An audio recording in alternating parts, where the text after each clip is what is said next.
Good morning, Jim. Good morning, Carolyn. How are you doing today?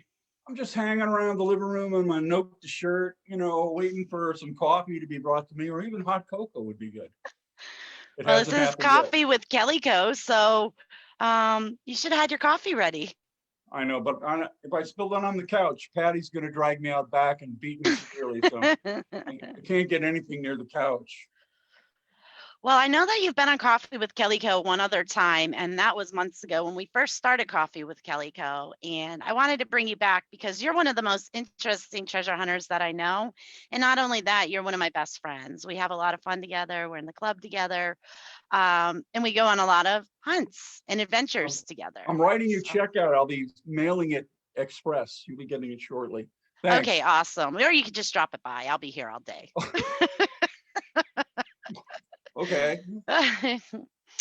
So, how have you been doing, Jim? Me, I'm okay. That's good. I was actually going out metal detecting this morning, but somebody asked me to come on their show. Well, low tide's at noon, so you're still going to have time, so you can get out there. Trouble is, I'm like 40 miles away, so I'm going to have to step on it. I'm going to get pulled over. Pedal to the metal, Jim. Go find those treasures. I've got the virus up on my window. They won't touch me. They won't pull me over. Yep, everything's that's right. fine. Everything's good. I've been out with the simplex. I put that smaller coil on it. That really works well. That really separates the trash. Boy, even Patty was doing well with her machine. So we were, it's really frustrating to go out with a big coil in a trashy area. You come home with Trust me, I know. Oh yeah, well, if anybody knows, for sure. Yeah, all those places I get in are so trashy, and I cannot do it with standard coils. I've got all the smaller coils because I have to use them there, or else I won't find nothing except for a headache. Those are the best places to hunt because everybody they'll leave it, and the more trash you find, the more you realize you found a good spot. If you got something to separate the targets, because nobody want to hunt there. They're like, oh, I'm going to the beach. So you do the dig, So. Well, Jim, so some of our viewers don't know who you are or how long you've been in this hobby. I like it just fine that way. You want to tell a little bit about what got you into the hobby, how long you've been metal detecting? No, I could. I started metal detecting back in 1965. When I was 13 or 14. I was like treasure hunting. My father took me down to the Keys on one of his business trips, and we went through Arts Museum down there, and it's long gone. Art's long gone. And then I saw an article in Popular Mechanics, I think it was, and how to build your own metal detector. And I built one out of an old radio, a birdhouse, my mother's broom. It worked. That's the only reason they didn't kick my what, because I cut my mother's broom in half and took down the birdhouse and put the circuitry in the birdhouse because it had a hole I could put the knob on. They wouldn't let you have power tools, and it worked pretty well. Believe it or not, it didn't work too bad. It worked pretty well. My father's like, it really works, and I'm like, it does. So I've been hunting for about 56 years now, metal detecting. That's awesome. I used to use Garrett. The first professional stuff was, I think it was a Heathkit. And for those of you who are old enough to remember Heathkit, they used to sell kits.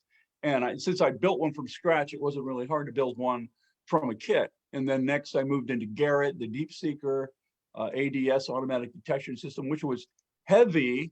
And the way they had originally set up the handles on them was that there was no such thing as ergonomics back in the 60s, 70s, and 80s. It was a right angle, and your arm, within a half an hour, you couldn't feel your arm. Nowadays, it's so nice with the way they design metal detectors, and the materials are much lighter now. But I've been around for a long, long time. My specialty used to be cache hunting, which nobody does. Nobody does it. So it's, not like the beach where there's really, people have been through there by the hundreds. Nobody looks for caches. They find an old house, they look for coins instead of caches. So. And I know, speaking of caches, I know you like your Amphibio for a certain reason. Oh yeah, I like the Amphibio. Boy, that's a cache machine. The Amphibio, of course, I don't have it fitted with a big coil. I've got it fitted with a smaller coil because just because, again, target separation. Boy, this thing rocks. This is a heck of a machine. I've got like 3 Nokta machines. I collect them. Well, they're really well made. You know, these things are well made. I used to be an engineer, you know, and they're making these out of a polycarbonate of some type. And I asked Delic once, and she said it's good plastic. She said, and it is good plastic. Yeah. My favorite part of and the Amphibian's got a big screen. Look at the size of the Yes, it screen. does. I could watch the sports on this when I'm not detecting. I think I'd turn this on and watch. Yeah, I could watch the sports programs. I could watch football in between detecting. Well, I really love this machine. This is a great machine. And it has a cache mode, and you used it. You got creative with the cache mode, and you used it for something else on a recovery, as I recall. Really? All that Sprinkler cancer heads. treatment grew in my memory. What was I using it for? Do you recall? Sprinkler heads. Remember? Oh. You were using your E-track at first and having issues. So Yeah. then you put it in the cache mode. That's right. I put it in cache mode and looking for those sprinklers. I think I took it to, it was a construction. I think you told me to go there. I did. and when I got there, it was a commercial operation, and they had buried, it was built 1986, and they were looking for defective valves for the system. What it was. And I looked and the E-track, I put a big coil on it and was looking, and I asked him how deep it was. He says it's probably about 2 or 3 feet. And I'm like, well, I'm not getting much of anything. And he says, well, all the pipes are plastic, because it's just the valve that is, you know, is made out of bronze. So I went back and I got this machine, put a standard coil on it, and I hit it right off the bat. Boink, there it is. You know, so yeah, it's a great cache machine. Boy, I love this thing. Yep. Well, I'm going to jump over here to our chat for a minute and tell Mark, Trish, Jeremy, Susan, good morning to all of you, and thank you for tuning in and watching. Stephen Binder, he said, rock and roll, Kellyco. Rock on, Stephen. Stephen's with Finding Binders. He's a very interesting guy. I like him a lot. But so what was your first Nokta machine that you had, and how did you get that? Because I know it's an interesting story. You're going to make me tell that, are you? I am, Jim. I thought we had some sort of an agreement or some sort of contract before we went on the air. I didn't sign that check. Yeah, my first Nokta machine. Now, Carolyn will, of course, tell everyone, she probably already has now, that we originally, in the club, she called me one day all out of breath, which is the only way she calls me. Like, Jim. And she says, you know, we got a Nokta. We got some Nokta machines that are coming in. I'm like, you know, I remember Nokta, and I wasn't that crazy about them. I mean, in the old days, you know, I was like, you sure, you know? And she says, oh yeah, it's a really nice machine. Here, let me try to beat Carolyn. This is a really nice machine. It's really good. I'm telling you, Jim, this is the best machine. I'm telling you, you're gonna love this. I'm like, I don't know. You're gonna love it. So anyway, it wasn't for me. I mean, it wasn't my machine. We went to the hunt, our regular what is it? The Sunshine. It's not that anymore. It's Sunshine, Silver, and Relic hunt. We had to change for reasons that we won't discuss. I went there and you know, I don't know. When we have the hunt, there's you grab a token, and the token, of course, when you come back, you hand them the token and you pick your prize out of a bunch of envelopes. And getting the token is the trick. You know, I never really was crazy about hunting for the silver. I was hunting for tokens. You know, they're always identified in some kind of manner with a tie wrap around them, or you never know. They won't. A lot of times they won't even tell you till you come back. It's like, anybody get a salt shaker? Like, what? But anyway, I won one, and I think Alan was president at that time. Yep. And, he spread out these envelopes. He says, here, pick one. And I picked one, and they fell on the floor, and Alan picked them back up, and I watched. And he says, this one? I'm like, no, that's not the one. That's the one. I want that envelope right there.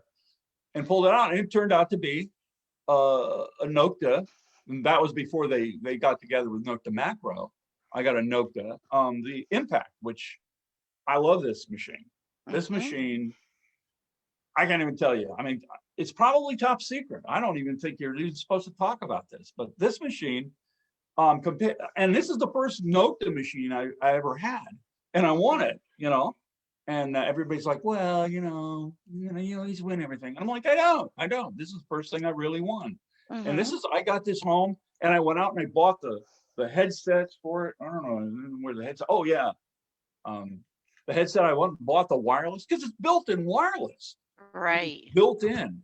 This thing is, and not only that, being a pilot, it's got landing gear down. Okay. So if you're not using this on your sniper rifle, you can put this on your detector. This comes standard on this machine, I think. I may be wrong about that.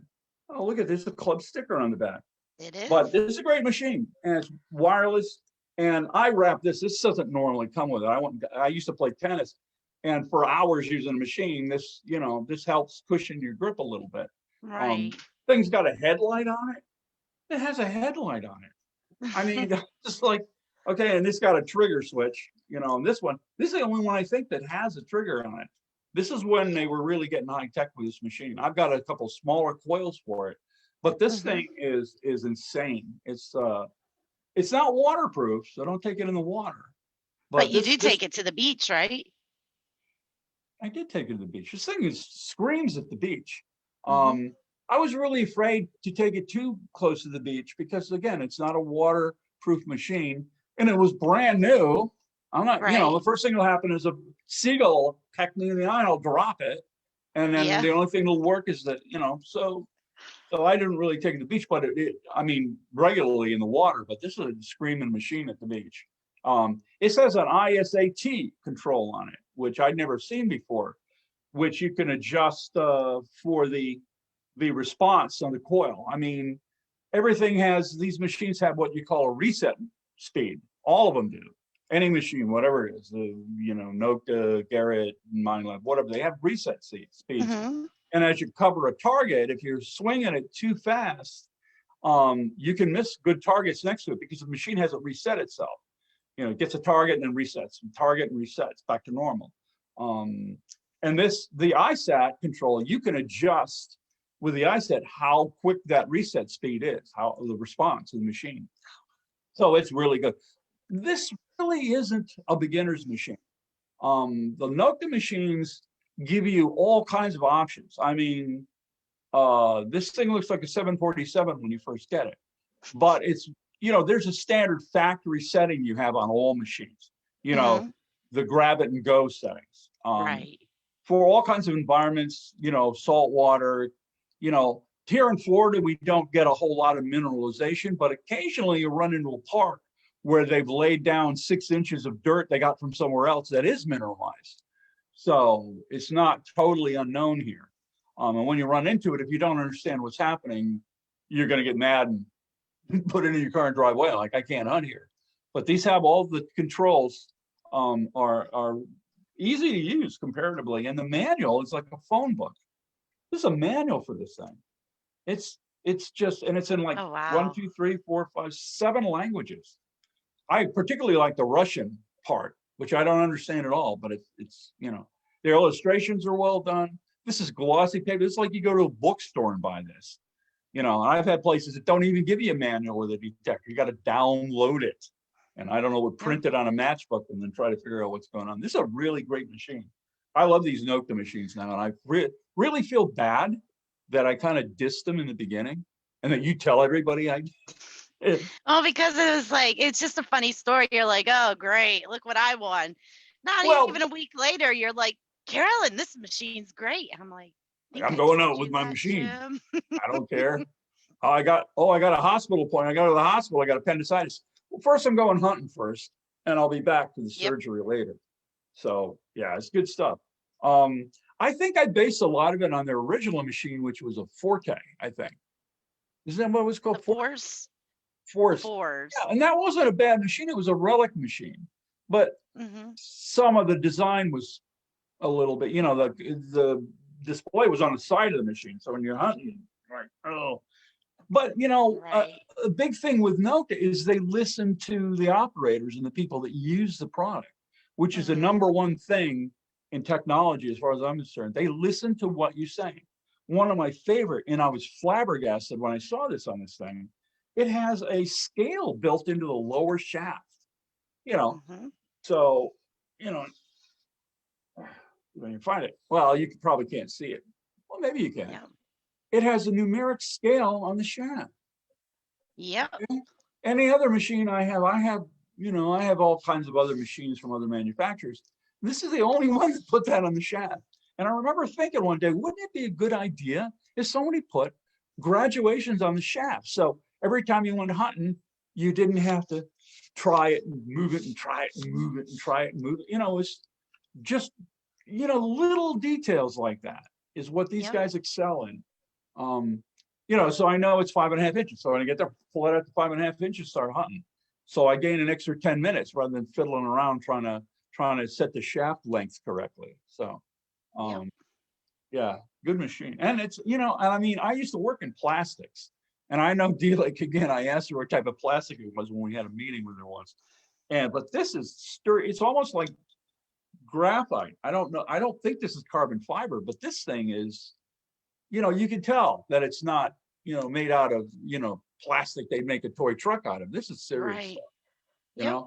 Plus again, and not only that, for this particular machine, the impact, it has the coil wiring is on the inside of the machine or inside the shaft, you know.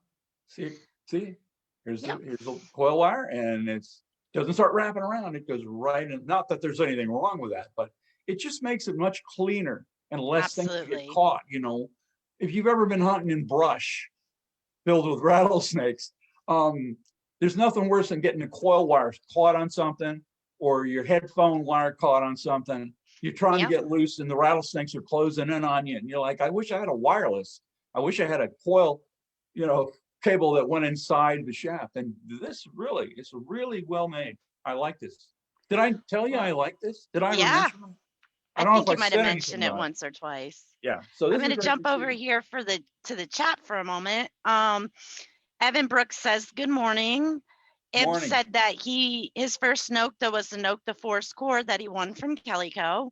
Eric Reed says, good morning from Virginia. Mark Duncan says, Nokta makes a great product. The Simplex is an awesome machine. Ed Merrill says, good morning, and he likes the landing gear. It's a good idea. Luke when it's says, wet.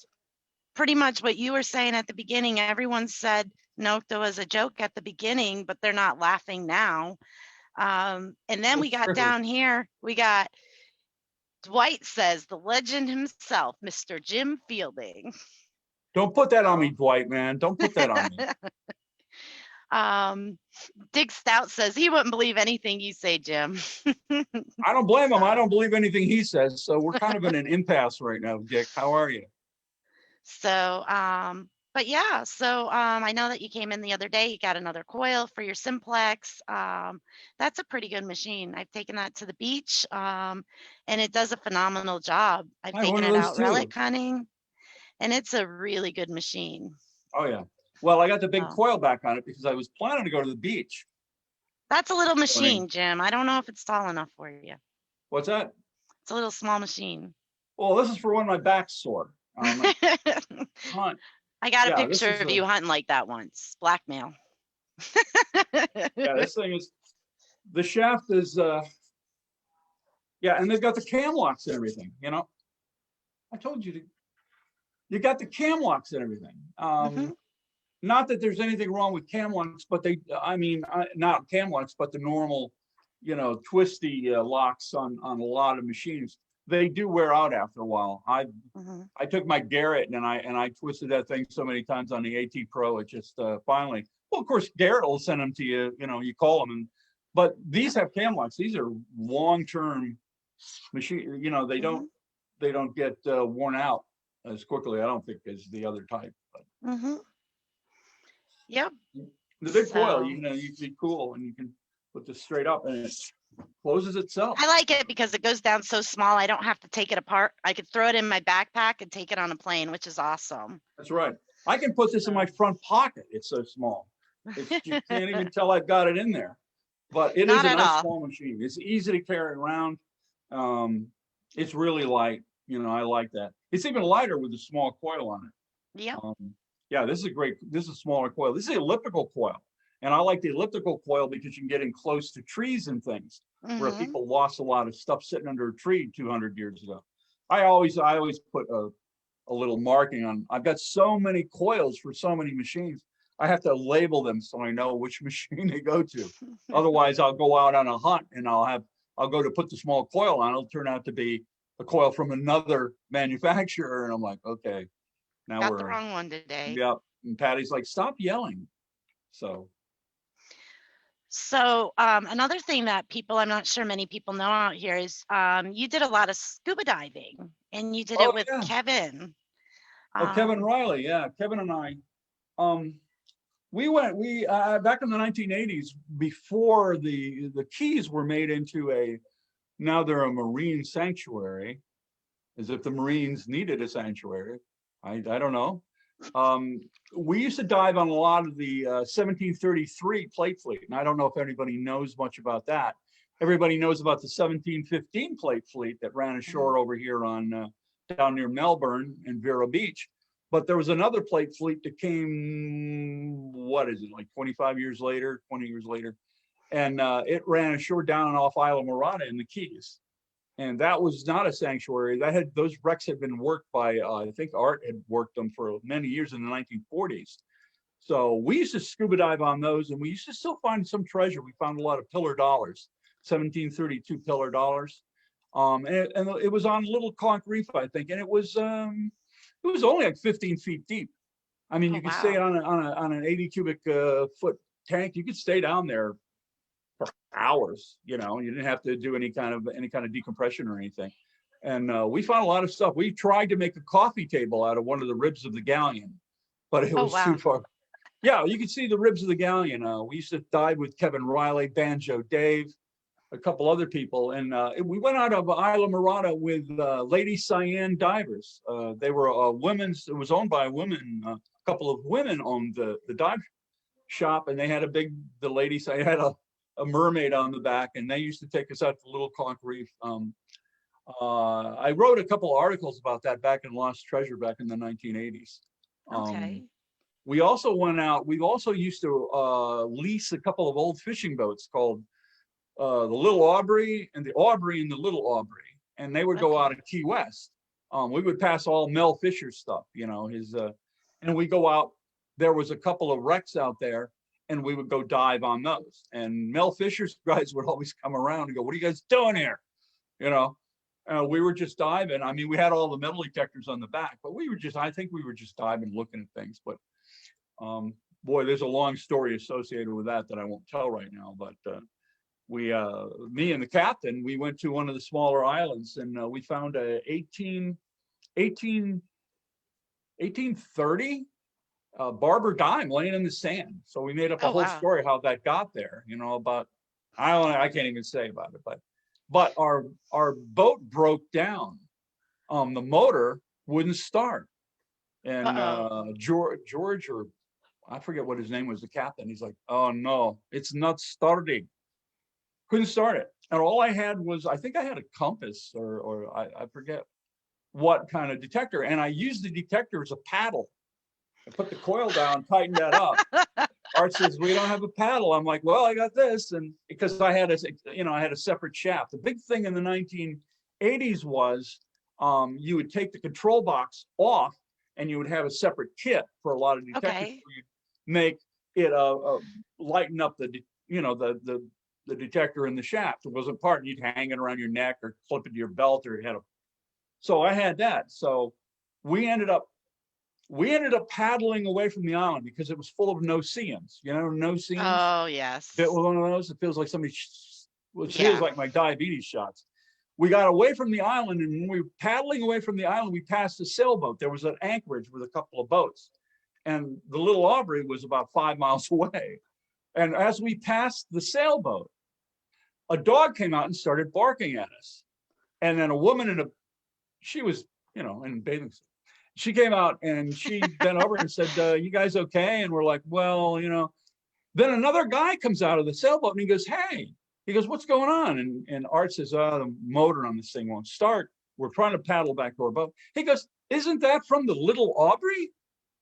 And Art and I go, yeah, how do you know that? And he goes, oh, I used to be a captain on the Little Aubrey before I bought the sailboat. And he says, come on, bring that over here. We paddled over with my coil, and he said, pull the cover off that thing, and he gets a pair of pliers. He goes down, this damn spring falls off, and he fixed the spring, put it on, started right up. So then we that's went back to awesome. the boat, and Art says, man, he says, we need to sit down and have a drink because our luck has run out at this point. We have used every bit of luck we had. So, but that was a great island to hunt. That was really great. And then later, when I bought that book, what was it called? I think it was Captain Fismer was having a thing, and a couple of the people that worked with Mel Fisher put out a book, and I had made the big mistake of mentioning we were hunting the islands, and they're like, oh, those were our islands, you weren't supposed to be there. I'm like, well, we were there anyway. I said, you can't have the anyway, and a big argument ensued. What, from 40 years ago we're having an argument about who was where. It's like, but anyway, well, I do have a couple questions, 2 of them for you. Trish Marlette wants to know, do you remember the big kahuna for the old whites? Yeah. You do? That was a long time ago. And then let's see, Steve Binder. I know you've seen it, but I don't think you own one, that pulse dive scuba detector. No, I don't own a pulse dive, and so I'm kind of sorry I don't, because every time I pull out one of my third party pinpointers, it goes wild. And luckily with the Simplex, the version 2.78, I think it is, on the software upgrade, has actually a kill switch for the Bluetooth audio, which I didn't even know about until I read Andy Savish's book on the Nokta macro. The Nokta Simplex. It's all Nokta macro, but that, and I've been using that. I think I've worn the button down using it. Every time I pull out my pinpointer, this button here, this pinpoint button, this is like 3 or 4 different functions. Every time they make an upgrade, they add another function in this button. This is like, this flies the whole thing with one button. But yeah, this is let's see if we can turn it on. Oh, one thing that if you have a Simplex that you may have a problem using is I keep turning the machine off. I go to pinpoint and I hit this button right here in the middle, which isn't a pinpoint button. Most detectors have a pinpoint button right in the middle. So you don't even look at it. You go to the middle and hit the pinpoint. But this, they offset the pinpoint button over here, which is fine. I'm used to it now. Now when I use my other machines, I turn them off because I go to the left. So I just can't win. Yep. But I do like the, let me wake it up a minute. Wake up. You awake? Okay. I don't know if you can see it, but you punch this button, boy. See the little X? Shuts the audio off. So I'm always punching that button. You just punch it once. If you hold it too long, it tries to pinpoint. Yeah, see the X? Yep, I see it. Yeah, I love that. That I didn't realize until I read Andy's book. I didn't know about that. I was pushing it away from me, and like I try to get as far away from my pinpointer. That was great. Here, let me pinpoint. Oh, I turned it off. Well, Jim, we're getting pretty close here for it's time to be wrapping this up. But time to be at the beach with my Simplex. Yeah, you got to get out there, find something good. But I wanted to thank you for coming on again, and I definitely want to do another coffee with Kellyco with you, just because you do have so many interesting stories. I've heard a lot of them. We should do one on cache hunting.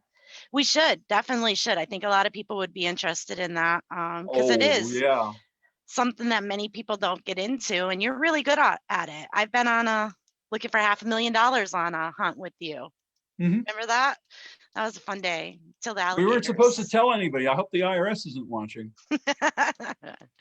So, but yes, thank you very much for joining today, Jim. I hope you find something good when you get out to the beach. Thanks, Carolyn. Thanks for asking me back.